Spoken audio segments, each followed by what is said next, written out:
Hello and welcome to the CRM Zen Show, where we talk about all things Zoho. This is episode 245, recorded on April 7th, 2023.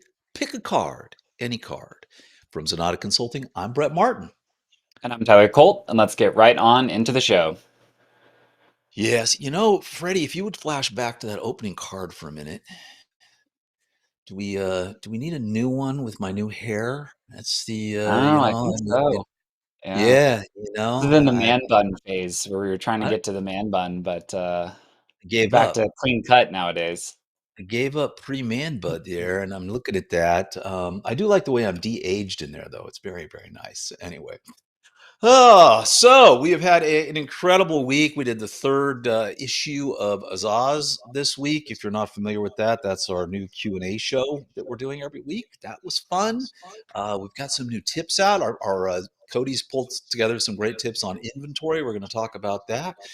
All in all, a great week here at Zenatta. And man, there is a lot of Zoho news to cover. But before we do that, let's take a look at some announcements and events.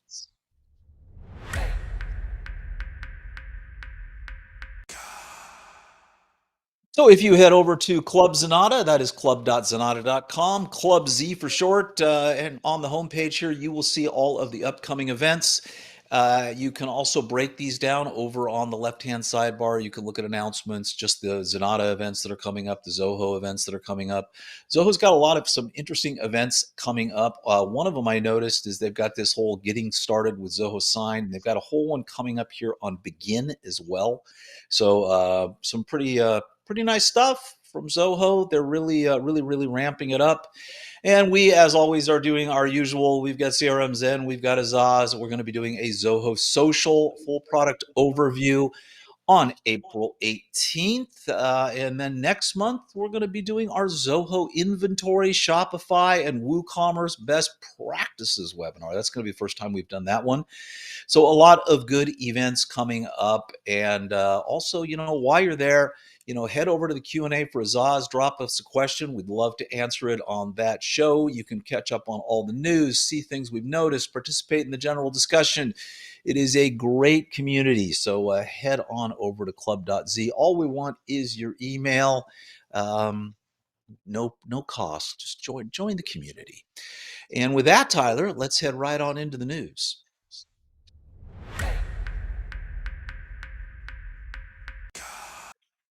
So, Tyler, this is really cool. Zoho has introduced what they are calling card forms. Some of you may say, wow, this looks awfully familiar.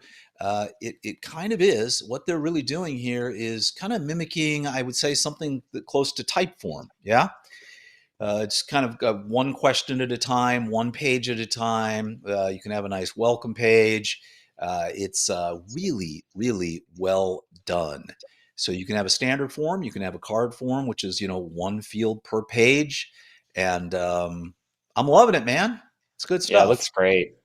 It's one of those things that we've kind of been waiting on for a while. We do have some holdouts who don't move over to Zoho Forms because it doesn't do this and they're using type forms.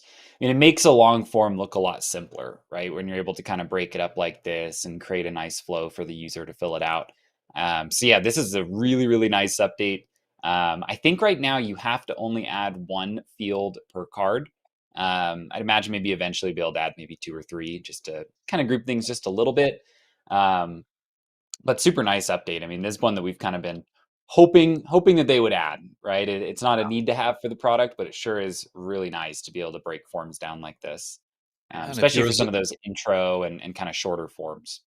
Yeah, it is. It is. And if you're a Zoho One user, CRM Plus, I mean, basically they've done what Typeform has done here, and you're saving yourself, anywhere from $25 to $50 a month.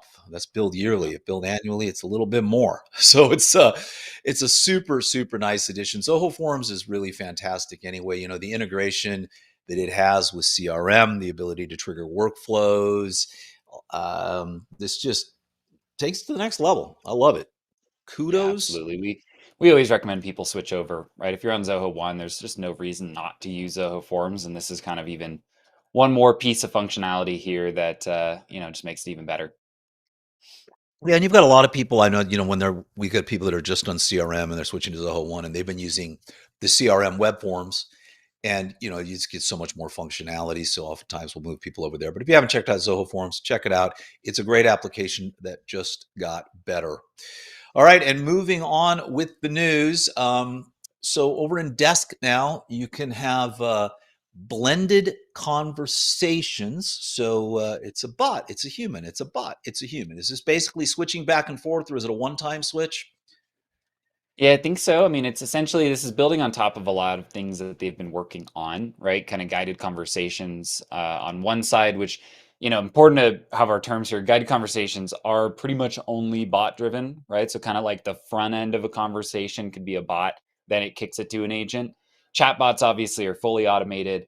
And these types of bots are kind of sitting in the middle, right? So it can kind of go back and forth between the bot, maybe grabbing some of the initial information, the person jumping in to qualify it, sending it back to the bot, right? And so a lot of these things, they're all kind of centered around that goal of how can you provide better service without increasing staffing, right? That's kind of the big thing here is that if you have a customer service challenge, maybe you're not getting the tickets fast enough or not fielding all the chats that come in, consider adding some functionality like this before you increase your staffing cost, because this can make one person as efficient as 1.5, right? And now maybe you don't need that extra headcount, right, on that team.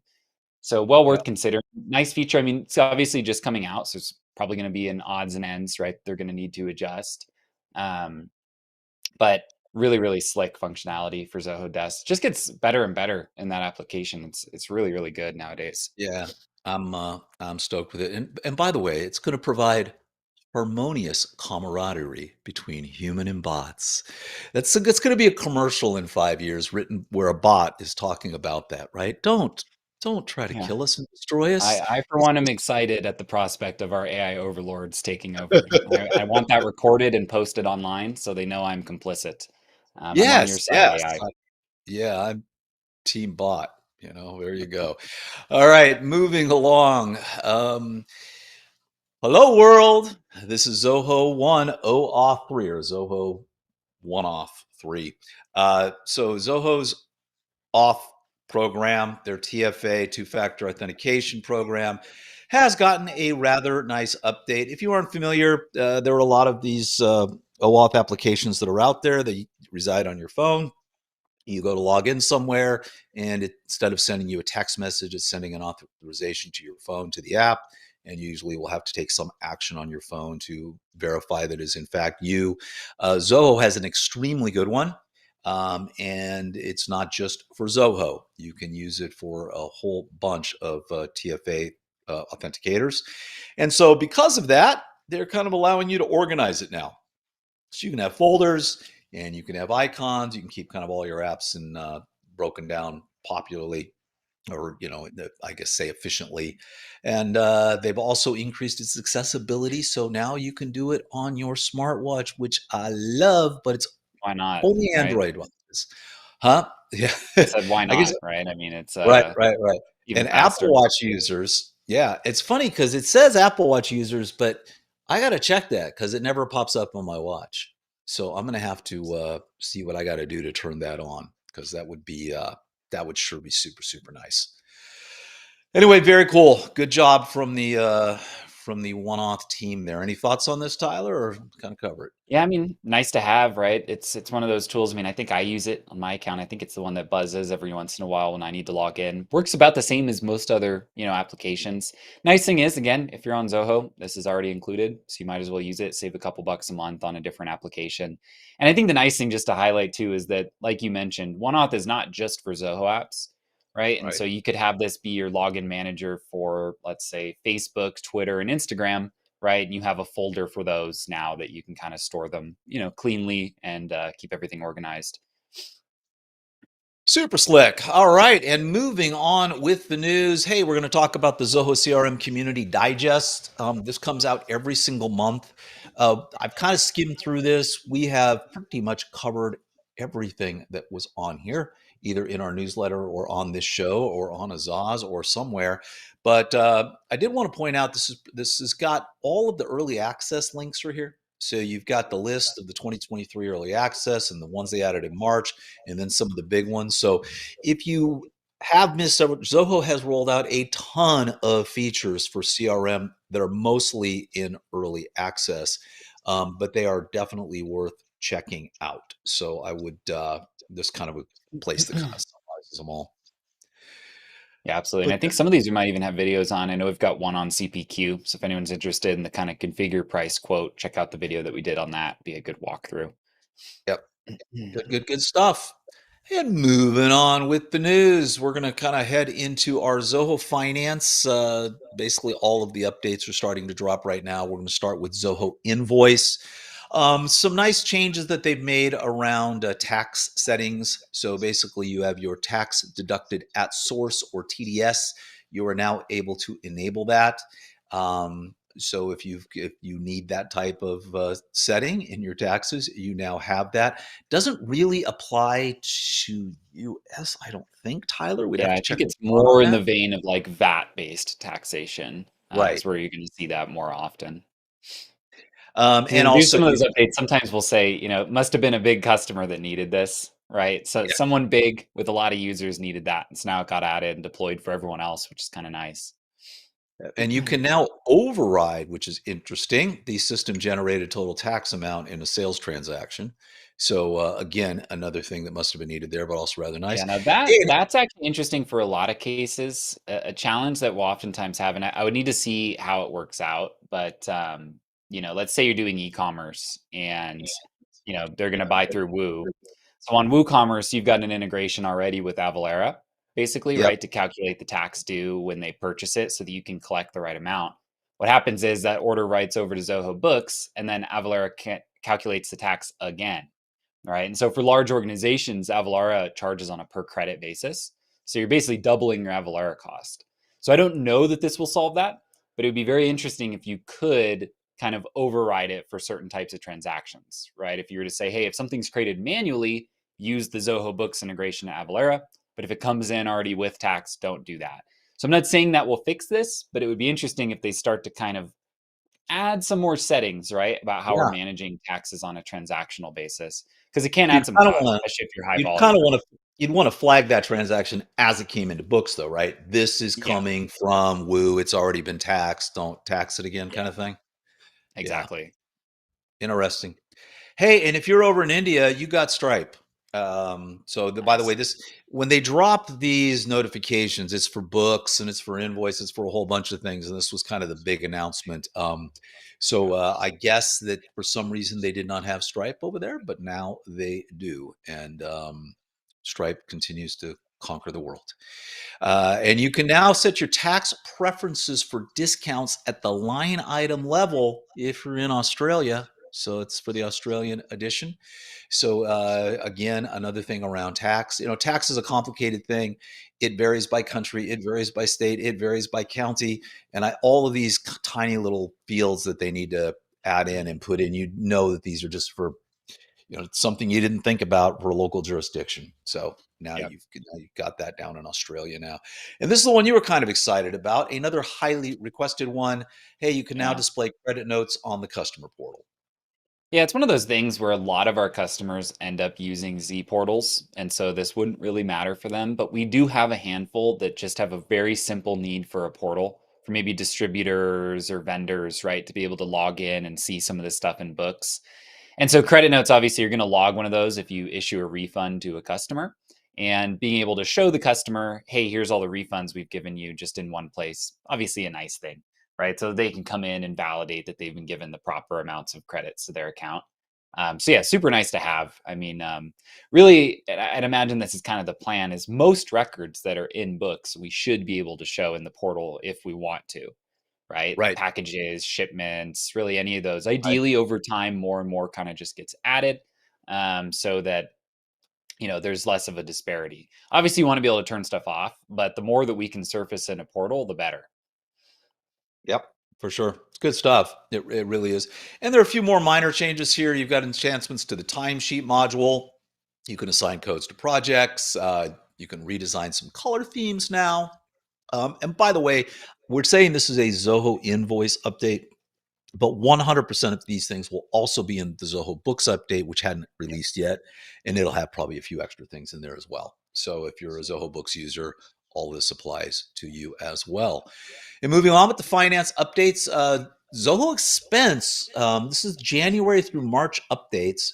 We must have missed a few of these. I didn't see these really coming out in any one-off announcements, but some decent additions that have been made to Zoho Expense now. You can add comments on expense details inside of reports. You can reject expenses inside of reports. You've got Which the is nice ability. because you can only Yeah, approve an expense with a report, right? right. So it's if you need to be able to reject it, you kind of need to do it from the report because that's the only way you're going to get sent them. At least is my understanding within expense. So that's a really nice one. I'd imagine people are jumping for joy if they are regular expense users Yeah. for that. And these probably seem minor, but two new fields, I would say pretty important. You can have an account carry forwarded to. So you can do this in advance, and you can have a refund account. You're actually recording where the account you're refunding to. So super, super nice additions. You also have bulk update branches for users. So you can update based upon branches. Um, pretty nice stuff. Some minor changes to Android and iOS. And you also now can set, I missed this, but you can set your preferred departure airport in your travel settings. That's usually good if someone else is booking your travel for you. But nice changes to Zoho Expense. They've been doing a ton of work on this, getting closer and closer to the 800-pound gorilla out there, which is Concur. But as more and more people have adopted Zoho Expense, you can see they're getting a lot of feature requests and a lot of changes and some. I'm really happy with the direction this app's gone. Super Yeah, nice. absolutely. Super, super nice. Absolutely. And moving on to wrap up the news, we've got some enhancements in Zoho Social for Marketing Plus. And Tyler and I were trying to parse this out a little earlier. So before we talk about this story, Zoho, as we all know, has application bundles. Oftentimes, the bundles are just a bundle of apps. They may or may not have their own dashboard. They may or may not have anything special about them. Marketing Plus is one of those applications that is a bundle of applications for marketing users, but it also has its own dashboard and it's for agencies, correct, Tyler? Is that what Call they it call it? Brand Studio. They have a Brand special, it's kind Studio. of like an app that sits on top of a lot of these, where everything kind of rolls up to it brand by brand. And so So, looks like here essentially they have rolled out some enhancements for social within Marketing Plus. This is always one of those ones where sometimes when they update an application, they'll make a post for the standalone and then also a post for each of the bundles that that app is a part of. So it's not clear to me. I don't know if you read through this to catch it, Brett, if this is going to apply for social if you're not on Marketing Plus. I would have to assume it would, right? I don't yeah, see any reason they would carve these out. So maybe I I'll be think for proven a wrong, couple but I of would them, assume these are going to yeah. be out for all editions, right? I mean, I can assume, but you know what? When you assume, you make out an ass out of you and me, right? So we could be wrong. I don't know. Anyone get that? I put those words together. Not the first time, Anyway, won't be the last. so I can't imagine that the Zoho Social e-widget for Zoho Mail is that's a widget for Zoho Mail. So that's got to be available for Gotta be. everybody, right? That's a good one there. This one though is I gotta think. In-depth analytics for your connected social media channels under the reports module. My guess that is probably across the board.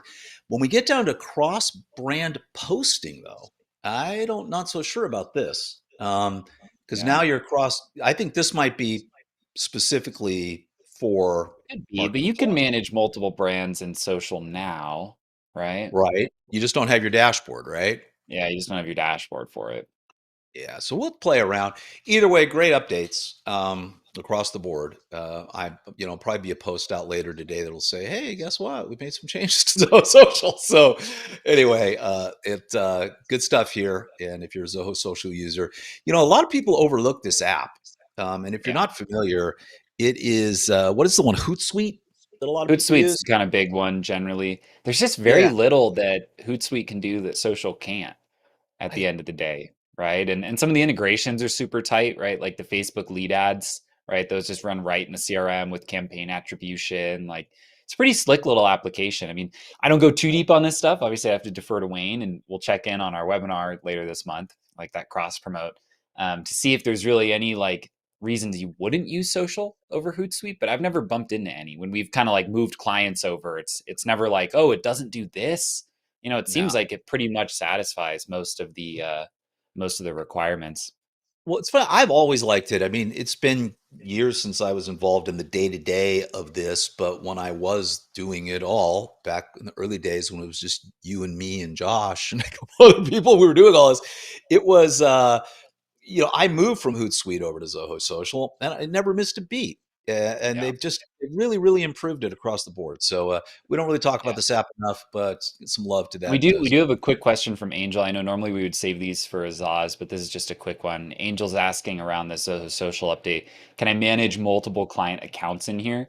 You can with the agency edition of social. So you would want to engage with the agency edition. It'd be a little clunky to kind of manage on behalf in here. The native one, you can manage multiple brands, but it would be like Brett and I managing Zenatta and CRM Zen, both brands that we're kind of owners of. Right. So if you were doing it on behalf of clients, I'd highly recommend the agency version. It's going to keep things just way more clean and compartmentalized. Yeah. Yeah. Anyway, kudos to the social team. We don't pay you enough love on this show, so there you go. No, we'll talk about you in a couple years again here. So, all right. And with that, Tyler, let's move on to the implementation of the week.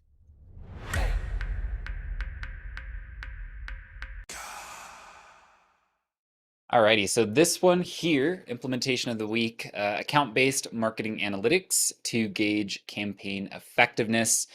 This was built by JP and JP, right? So Jordan Poole and Joe Paulo put this one together. And essentially the main goal here is a way to provide insight into which campaigns and activities are working and increasing client revenue.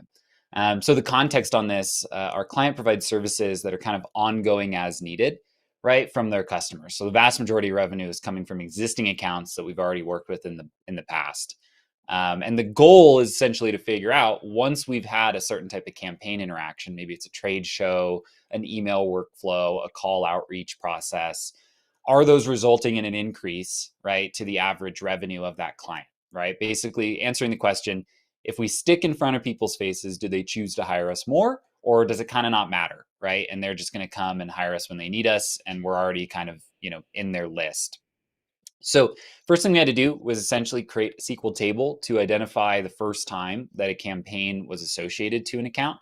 In this case, we're using the campaign source field in deals, but you could do this a lot of different ways. Like we've kind of done versions of this where you're looking at campaigns associated to any contact of that account, right? So like the way that we're going to line up the campaign to the account is pretty flexible. But in this case, it was about a deal attribution. And then essentially now that we have this date for this account, the first time that they were associated with this campaign was on this date, we can now start looking at revenue numbers before and after those campaigns, right? And so for a particular account, you can kind of track the life cycle and revenue growth along with any of those marketing touch points that we've associated them with. The kind of flip side of this, interestingly, is that it also gives us, like using the same data, we can also report on like overall revenue before and after certain campaign activities, right? To start seeing and obviously attributing all future revenue back to one campaign on a date, right? It's not 100% of that revenue counts towards that metric, but this gives you a good holistic way just to see, as we're touching these accounts, which types of campaigns are actually correlating to an increased usage of our service, right? And which ones aren't. The kind of actionable data here is you might find that call campaigns and email campaigns are associated to revenue and trade shows are not, right? And so we could make a determination, hey, let's stop paying to go to trade shows. That's a big, expensive marketing activity. So we really need to know if it's working, right? And if it's increasing our customer lifetime value. So great implementation. JP and JP is a huge one. We just find more and more use cases for analytics, right, as time goes on. Just the ability to kind of create our own custom data structure to satisfy a requirement like this is super powerful. And these are always fun projects. Yeah, I love it. Marketing attribution. It happens to tie into our read of the week, and that was completely unplanned, but it's pretty cool. Pretty cool implementation. Great job, JP. Are they a team now? Is that their whole I think so, deal? yeah. Yeah, I like it. I like it. And Angel, we will only answer questions on Azaz, but I'm going to tell you yes, yes, and I'm not sure to your other question. But if you watch Azaz next week, we'll answer that one in detail. All right. Um, anyway, with that, let's move over to Code Share and see what's happening at Club Z.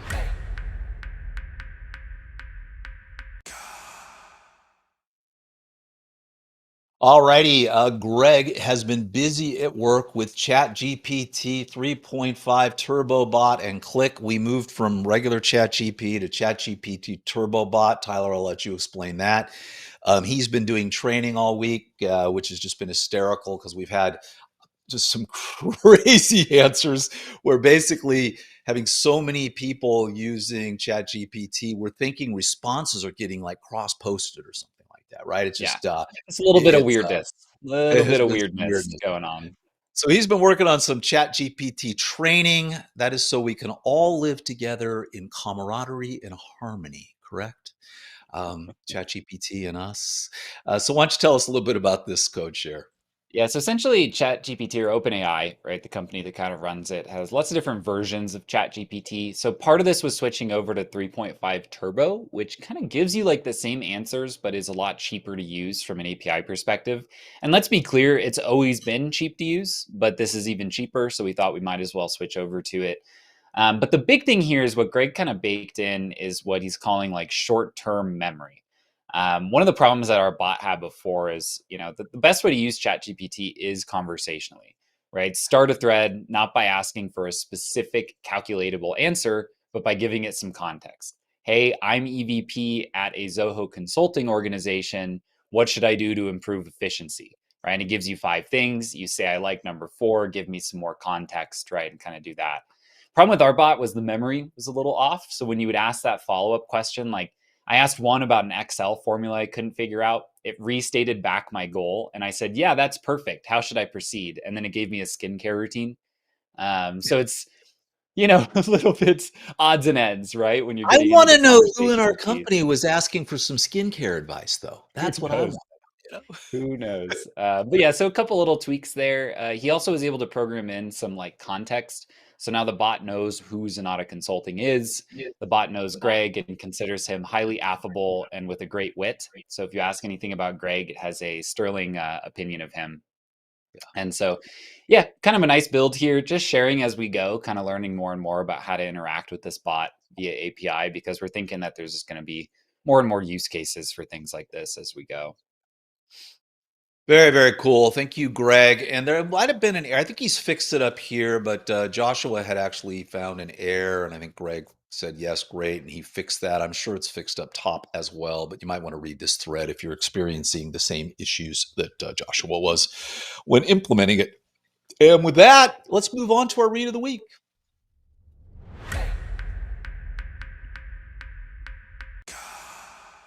Over from the HubSpot blog, they have an extremely long 26 to 33 minute read on what is marketing attribution and how do you report on it. This is one of their monster blogs. And this kind of ties in, one of the things you did earlier, Tyler, the implementation of the week on marketing attribution. People are always wanting to figure out what's working, what's not working. And this gives you a super, super detailed breakdown. Lead attribution, attribution reporting, marketing at all of the different things. And so, you can see here they're talking about first touch attribution and then last touch attribution and multi-touch attribution. I do want to point out that Zoho hasn't done anything with this in a while, but if you are a Zoho CRM user, if you go into settings and you go ahead, there is under automation something called marketing attribution where they actually allow you to attribute the success of a marketing campaign to a closed deal based on these type of things. So it's very basic, but you can do first touch, you can do last touch, you can do basically attribute part of it to lead creation, part of it to deals won. You can do what they call the W curve, which is lead creation, deals won. You could do one where it's kind of an even distribution across the board. So every single touch gets points. So imagine, you met someone at a trade show and then they came in and that was your first touch.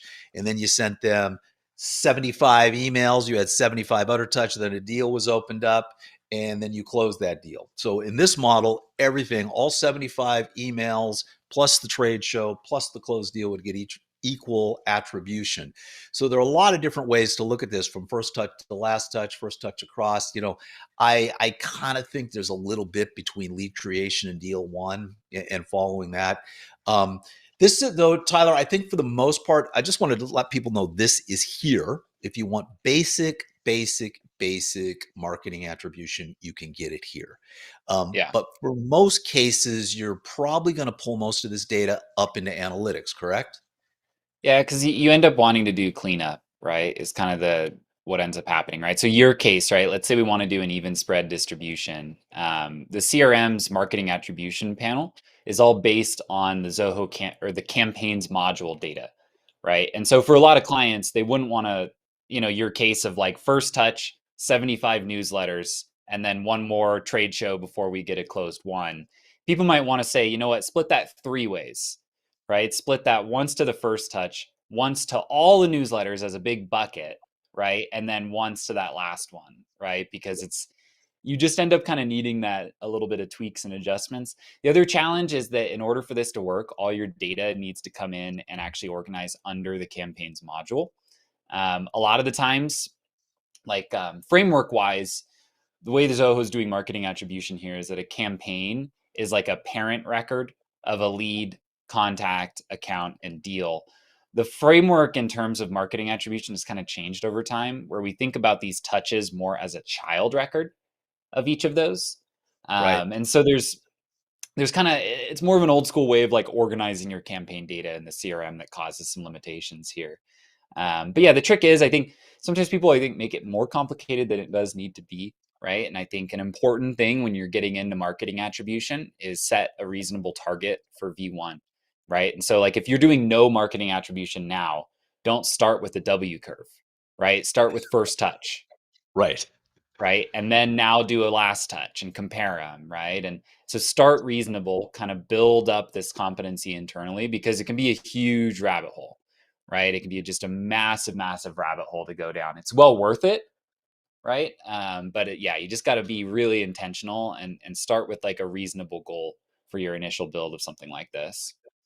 Yeah, and we've basically cut the read of the week out of the show. We're only putting this in when it's something really good, and this one is just excellent. I mean, marketing attribution is so important. Where's your money going? What's successful? What's not? You get to a certain scale, you've got to measure this, and I think this is a great place to start. And didn't you say you're doing something more on this as well?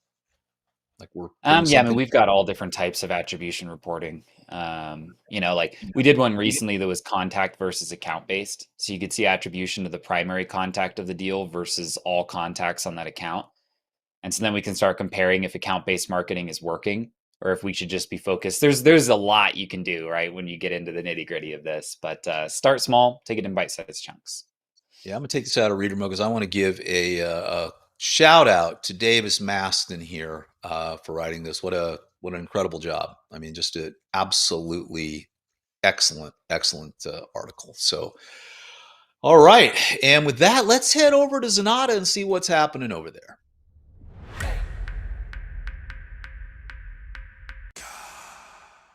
We're going to start with, we've got a great new case study up. This is from Televic, a manufacturer of innovative systems for moderated meetings. They're an incredible client. We have a lot of fun working with them. Big shout out to Dan over there for doing this case study for us. It's been a fun client to work with. Tyler, anything that jumps out? Really the finance side on this, yeah? Yeah, lots of work on the finance side. We did kind of run a books migration for them to kind of pull a lot of their data over. And then John, our director of finance, working closely with Dan kind of ever since on making some changes, process improvements, things like that from a finance perspective. But then also a lot of custom work on analytics, kind of their sales order management and automation there. So fun project. Drew and John kind of working hard on this one. Um, and yeah, big shout out to Dan. We appreciate you taking the time to write this up for us. Thank you so much. And then we've got a brand new blog up, which is Lead Scoring 101. Look at everything just tying together here, Tyler. Um, so, another thing that is super important, we really don't talk about very much, is lead scoring. There are so many different ways you can score a lead. If you're using Zoho campaigns, you can actually score all your leads based upon opens and clicks and a variety of other things. And so, this is just a nice little overview on lead scoring. Anything you want to add on this? Yeah, good write up. Kind of covers a lot of the areas that scores happen. And then something I'll kind of highlight, and this is a kudos to Zoho, is that they are doing a lot of work to centralize scoring to CRM, where they used to be more set up that you'd have like scoring in campaigns, scoring in sales IQ, scoring in CRM, and then a custom function to sum them all up. They're not done yet, but like over time, they've added now where all your campaign scoring can actually just be managed from in CRM, right? I Yep. think sales IQ got added. I think Backstage or Webinar or something got added as well to score on that. So Zoho's doing a lot of work. I wouldn't say they're done yet, but really working to centralize this stuff so that you're not having to score in like 5 different applications, right? And then write a function. A little silly. So they're working hard on some continuous improvements to this. But good idea to be do scoring, right? Like if you are somebody who gets lots of leads from something like Zoom Info, right? We're going to kind of smile and dial. Yeah. Score them first, right? Run them through a marketing campaign and then have the sales team target people who engaged, right? That's kind of the whole idea around some of the initial scoring values is who's worth calling and who should we just keep on an automated kind of outreach flow. Yeah, and you did an excellent little 11-minute video, almost 12-minute video on setting up your lead scoring inside Zoho CRM. So that's actually linked in this article as well.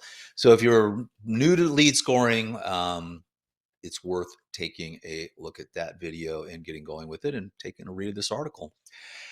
And with that, let's head on over to our tip of the week.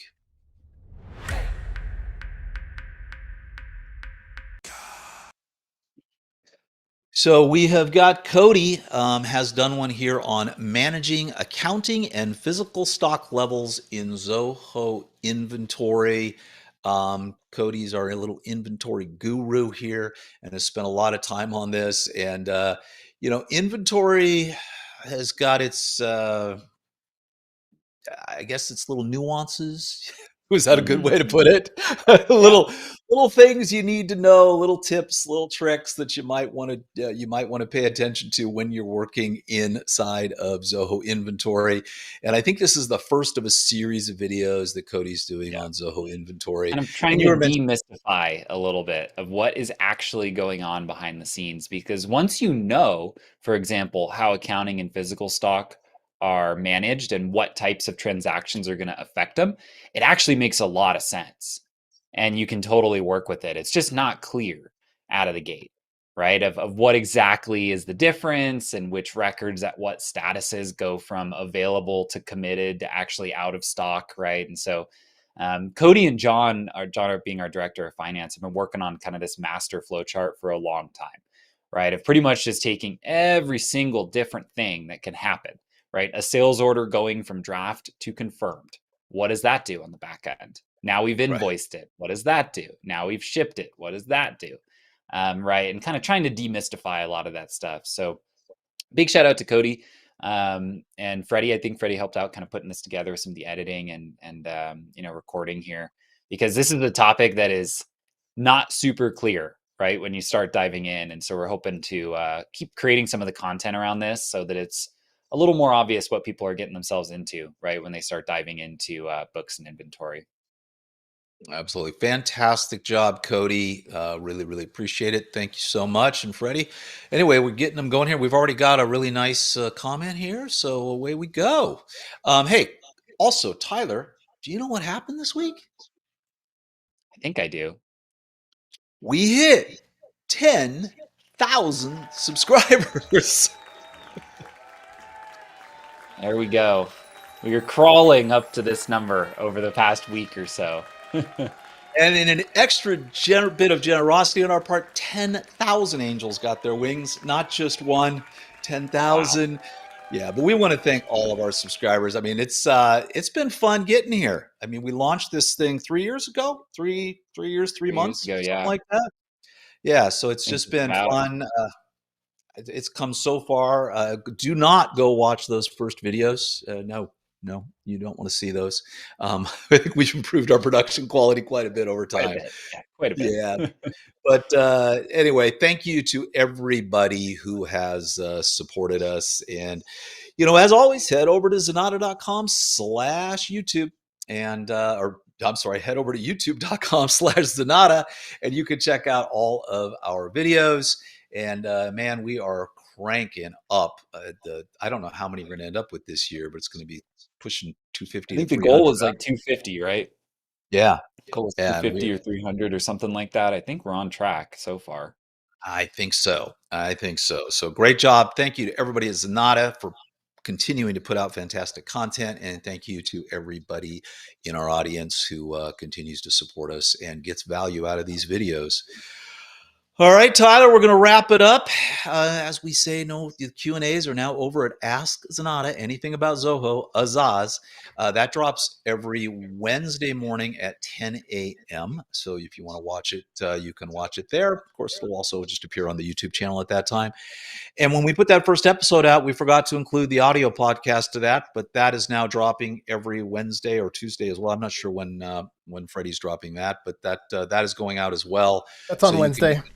It's on Wednesday. Thanks, Freddie. So we got basically Monday morning at 6 a.m. You've got the CRM Zen Show goes live on your podcast app, and then same thing now Wednesday you get a Zaz. So thank you everybody for your support of that, and we love the feedback we're getting. I think we've something like 15, 16 questions already queued up for next week's episode. So it's Yeah. turning into a beast. It's turning into a beast. So anyway, Saturday. fun. Fun. But we're enjoying it. I mean, honestly, Tyler and I would look at these questions just before the show and we kind of blitz through them. Now we're giving them a lot more love and a lot more time spending on them. So I hope you guys are finding that useful. All right, Tyler, let's wrap this thing up. I want to thank everybody so much for watching our show. And if you want to get a hold of Tyler or myself, please head over to Zenatta.com and click on Book a Meeting. On the website is where you'll find complete episodes of the show, as well as links to all the stories we discussed today. We'd love if you'd subscribe to our newsletter to get the Zoho news delivered to your inbox every single Monday morning. And we'd appreciate if you would like and subscribe here on YouTube and subscribe on your favorite choice of podcast app. We'll see you next Friday. Take care, everybody.